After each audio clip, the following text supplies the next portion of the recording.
طيب for carving my occlusal side بقى خلاص after I divided the sizes here I give the size proper size for each cusp. The buccal is the largest, followed by my mesolingual, followed by my distolingual, okay? And both lingual cusps are shorter than the buccal cusp with 1 millimeter, okay, as you see. طيب first of all I will take my largest cusp in the same way I used to do. Put your tip of the carver at the marginal ridge here, right? And try to carve slightly here like this. And stop at the central groove. And I'm making my cusp here. And from the other side again, the tip go like this in the marginal ridge, carving this sloping plane like this. Here and here, so that I can find the middle part is the highest part, which is my triangular ridge. So this is my buccal cusp. From the cusp tip I go to find my two sloping planes, which ends where in that marginal fossa mesially and distally. This is my buccal cusp. But what about my lingual cusps? Now I have two lingual cusps, right? One of them is the mesiolingual. You see here this lingual groove. From this lingual groove I have distance between the lingual groove and the outer surface here. In the midway it will be my mesiolingual cusp tip. Yani if I'm going to draw it, it will be drawn like this. I have what? I have in the midway between the lingual groove and the surface, put your mesiolingual cusp tip. Then roughly, very shallow كده like this, draw your new slopes. This is the shape I need. After I finish my carving, right? It will be like this. It has cusp tip, and the cusp tip has two slopes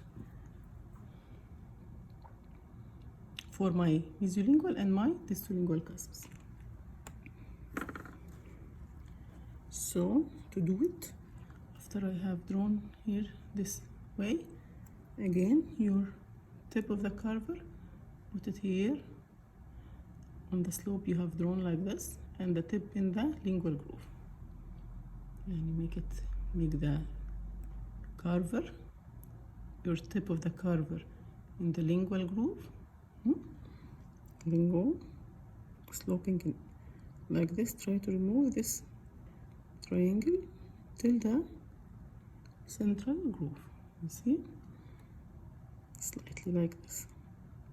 Of course, remove from the inner part more. Why? Because the slope is going deep toward the central groove, right? So don't make it flat like this. No, remove deeper from inside. This is one slope, right? The other one I will do it in the same way. My tip here will be, this is my marginal ridge. Make it in the same way, but take care it will be so small. Make it accurately like this. To make what? To make my mesiolingual triangular ridge.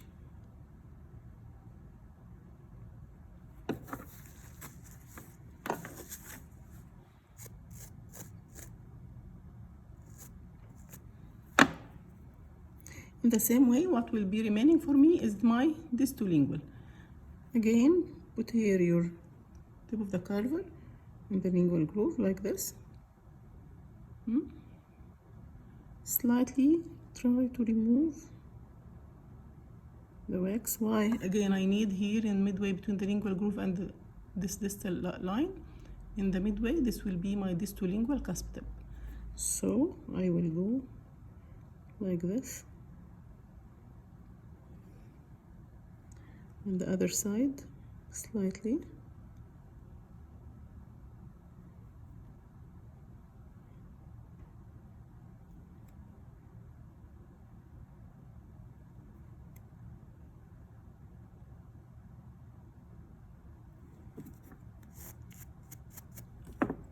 course I have to make my triangular fossa here at the margin here with my tip slightly. Remove from this side and from that side, making your triangular fossa. And actually here it appears along, well, just once I make the carving of the cusp, it arises automatically, okay?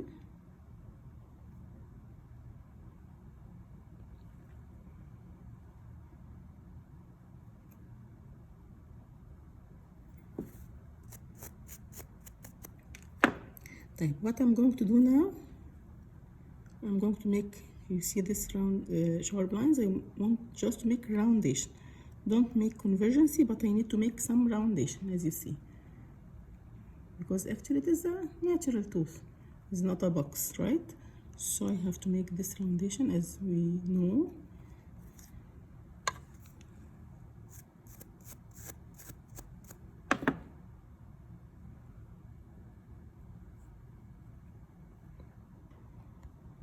Remove all these lines for marking, as you know, for the finishing, right?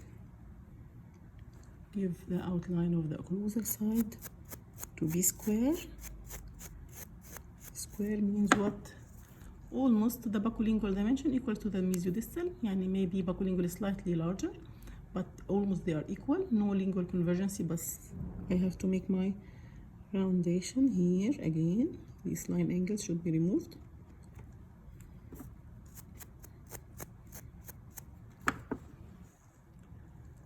As you see, here I have to, you see, I can find my Y-shaped groove, which is the characteristic pattern of the grooves for this tooth, okay? My pattern of grooves here give me what? Y shape, as you see.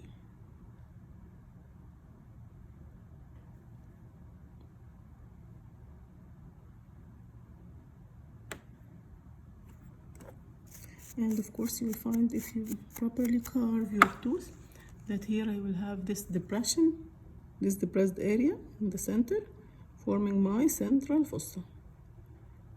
Okay? It appears as depression here in the midway of the intersection between the lingual groove and the central groove.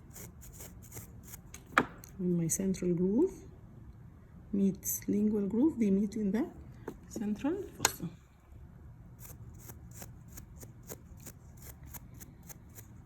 Okay, you can come here like this to make your lingual groove.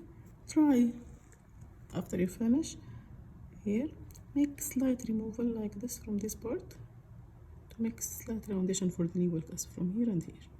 Because as I have a buccal ridge here, I'm trying just to give some convexity for the surface. Don't leave it flat like this. How to make this convexity? I try to remove slightly from here and from here. The same. This is the lingual groove. I will try here.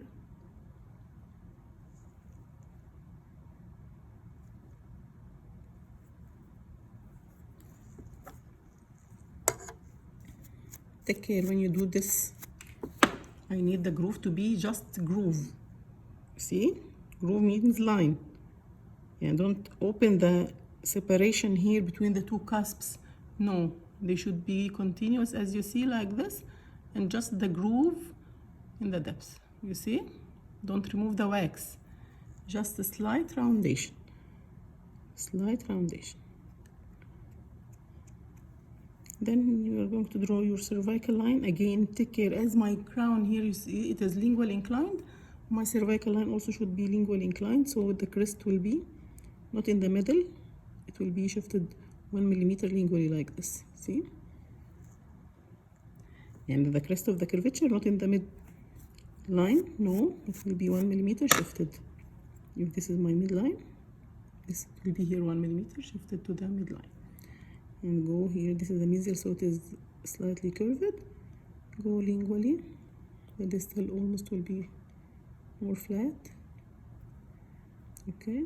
Here also the cervical line here will be not much curved.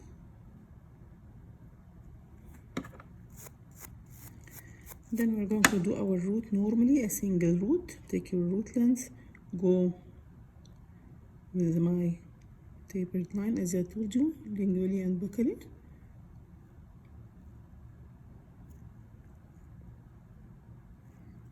This is my root length, okay, as you know. Then cut and do it exactly as we do in the canine. And this will be my outcome here.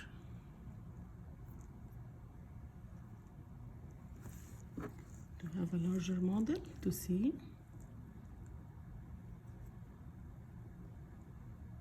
From the buccal I can't see anything. From the lingual I should see 3 cusps with 3 different sizes. And also my marginal ridges, mesial and distal marginal ridges.